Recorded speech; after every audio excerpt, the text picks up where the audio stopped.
What's going on, everybody? Mortem here, this time bringing you a video about the Enhanced Edition patch highlights for Pathfinder Wrath of the Righteous. As I'm sure many of you are aware and have been playing it, actually, the Enhanced Edition dropped yesterday from the time of this video, as well as the console release. And naturally, we're going to cover and talk about all of that here. That said, a few important notes at the beginning of this. If you already own the game, the Enhanced Edition is a free upgrade. You don't need to pay for it. You don't need to do anything besides download the new patch, which will include all of this stuff for you. If you're on consoles and playing it for the first time over there, then you'd have to buy it, and it does not come with the paid DLCs. You will get all of the free DLCs that have been released up to this point, though. Currently, there are also no mods on consoles as well, but I believe they're supposed to be working on that, but who knows when the ETA for that would be. And last but not least, you don't need to start a new playthrough on PC. Your current saves will work with the Enhanced Edition. If you, for some reason, don't want to play the Enhanced Edition, you can roll back the version on PC via Steam.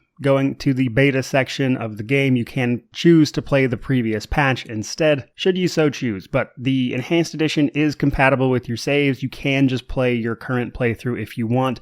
Most of the new content is for the later part of the game, and the rest of it's kind of universal anyway. So with that stuff out of the way, let's talk about some other things. I want to kick this particular part of the video off by talking about something kind of funny, actually. A few days, maybe a week or two ago, I put up a video talking about future DLC for Wrath of the Righteous, and it looks like we're going to be getting a shifter class as part of that DLC. Well, that seems to have been accidentally confirmed, because the initial console version of the game allowed someone to play as a base class shifter, and it was patched very quickly. And over on Reddit, they basically confirmed that it's something for the future that is not ready yet. So that's basically confirmation we're getting the shifter as part of DLC. If my earlier video talking about all the reasons that was probably the case already wasn't proof enough for you. Now, from there, let's talk the console edition. As I mentioned, it's on consoles, and this also brings controller support to the PC. So if you want to play with a controller on PC, that is very doable. Now, when it comes to the console version, a lot of people are very curious about the performance of it, simply because their previous game, Kingmaker, which was ported to consoles, is known to not run very well on them. Now, I don't really play on consoles and thus don't have a console to test this out with. However, reading all of the comments on the feedback thread specifically about this issue over on Reddit, it seems like the general consensus is that it seems to be mostly in pretty good shape. The loading times are good, and people are having the occasional issue here and there. But I'll try to post a link to that thread so you can read some of this stuff over for yourself. However, it looks to be pretty decent performance-wise, at least in the initial look from the community. Curious to see if anybody's going to run into any major bugs, though, because most of it seems pretty minor so far. Now, another thing I want to mention in this regard is that now that the game has controller support, and the fact that I recently picked up a Steam Deck, I'm probably going to test out how the game runs on that with the controller support, and kind of just see how the experience is for this game on the Steam Deck, which will be part of a slew of testing that I'm doing with CRPGs in general on the Steam Deck, which I thought would be fun to mention. But from here, let's get into the actual features that have been added. Mostly stuff we've already talked about, but confirmation and how they actually work, which is nice. First up, we have the armor die system and the transmog. This is pretty cool. Armor die, from the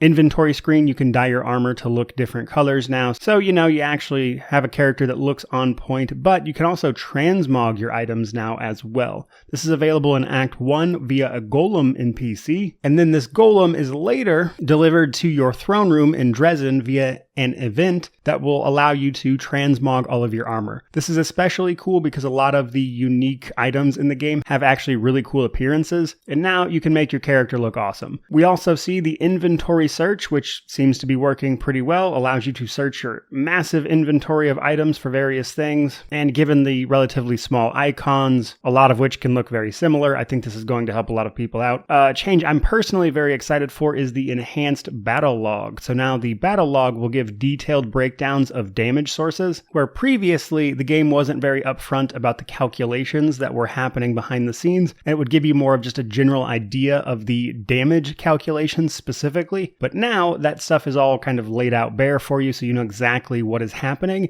and I think this will actually help with build planning quite a bit, and honestly just help people in general understand more about what is happening when they are dealing damage. We also see the updated pet UI. This particular change I'm happy about, but mostly it just brings this game in line with other modern CRPGs that also have animal companions. Previously, you would just scroll over on the companion bar, but now your pets are represented as a separate bar on your character portrait that you can then click on to select your pet. And it's just a cleaner UI for the pets that helps out a lot. But again, this is basically what other CRPGs did already, so it kind of just brings Wrath of the Righteous up to speed in that regard. We're also getting a ton of new epilogues to the end of the game that will detail out what happens to your companions, etc., and give you more nuanced takes depending on some of your specific decisions. Something like 60-something plus slides were added, so it's a pretty significant update to the endings of the game. So if you finish the game, hopefully your ending will be a bit more satisfying as you see the conclusion of some of your choices. We also get photo mode. If you press escape or whatever the menu button is for consoles, you can bring up photo mode. This gives you all sorts of filters, etc., to take pictures of your new character that is looking awesome thanks to the armor die and transmog system. Nice addition, not something I care for personally, but pretty cool. Honestly though, this might help me start making more thumbnails for this, because after making hundreds of Wrath of the Righteous videos, it is low-key getting real hard to find thumbnails. Now, last but not least, in terms of the features that were added, is all of the Mythic Path stuff. Now, obviously, we're not going into spoilers here, but the very clear winner is Legend. They get an entirely new quest added to their Mythic Path. Other Mythic Paths also got significant changes, but the Legend got more than anyone else with a full-blown new quest. It's my understanding that almost every Mythic Path got at least a little bit of dialogue here, but because this wasn't detailed in the patch notes, because again, spoilers, of course they weren't going to put it there, and just the nature of the Mythic Paths in general, this is going to take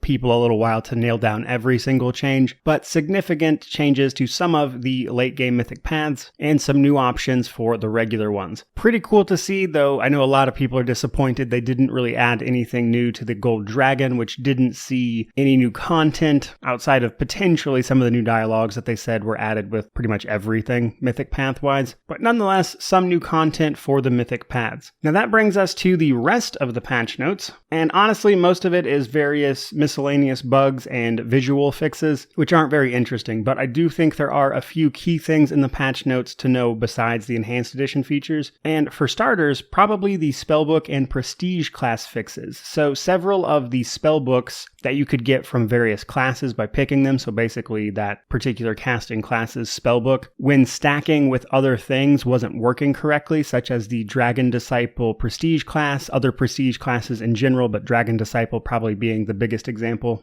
of them just not working properly, as well as some of the classes merging with the Mythic Path spellbooks available to them also not working. I don't know if they fixed Angel Fire Apostle, but they did have a fix for a couple of the others in there, so you might want to take a look at the patch notes for yourself on that one, but overall they did a ton of fixing to spellbooks not stacking or merging correctly. Another kind of small but significant change is that anytime you change elemental damage to a spell now, it adds the new spell descriptor.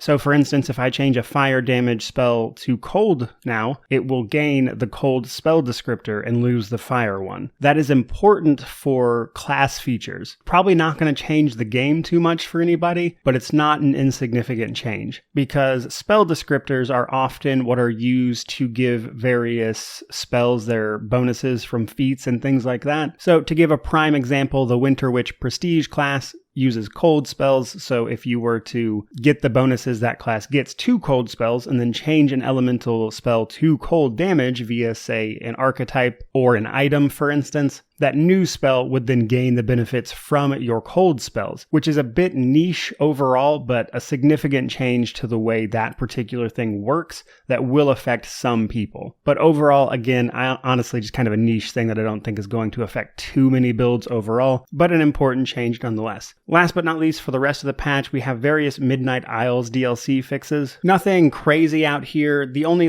big thing they really did was lower the amount of islands between each tier tier of the quest. So for instance, the first phase of the Midnight Isles quest in the standalone mode was 25 islands, so they've reduced that as well as the subsequent tiers, so you should be able to get through the DLC a little faster, which is honestly a pretty welcome change. It was pretty beefy if you were specifically trying to get through the story part of the DLC, for instance. I would have to assume that they've adjusted the experience and everything associated with this as a result, meaning that you'll likely level up faster and everything as well, which honestly makes it even more ideal for testing out builds, but pretty significant change to the pace of that DLC. The rest of the fixes, though, were primarily aimed at some of the roguelike's mechanics and how they interacted with various classes. For instance, some of the undertows, which are random effects that can be applied to the islands in that DLC, weren't interacting well with certain classes' abilities, so that was fixed. In some cases, they could even interact with potions being used. So they tightened up a lot of that stuff, as well as the Tailwinds feature, which are buffs to your party in the roguelike DLC. In some cases, they didn't work or were dropped when you were retraining your characters, so they fixed stuff like that. But overall, pretty beefy patch with a lot of new features. I'm excited to see what people make of it, and I'm very excited to start covering Season Pass 2 DLC when they start launching that stuff, as that is what is next for Wrath of the Righteous after the Enhanced Edition. But overall, we have a lot of cool features here that I think will keep people even more engaged with a game that was already pretty gigantic. But I'll definitely be following the console release just to kind of get a feel for how that game is. Because if you're unaware, the console version was actually supposed to launch all the way back in March, and they delayed it like 6 months to make sure they didn't have another Kingmaker situation. And again, the initial response seems to be good, so I'm curious, again, if any major issues pop up. But beyond that, that's really all I've got for you guys today. I hope you enjoyed the video. If you did, like, comment, subscribe, all that YouTube jazz. Let me know down below how you feel about the Enhanced Edition. But regardless of all that, thank you, may you wander in wisdom, and have an amazing day.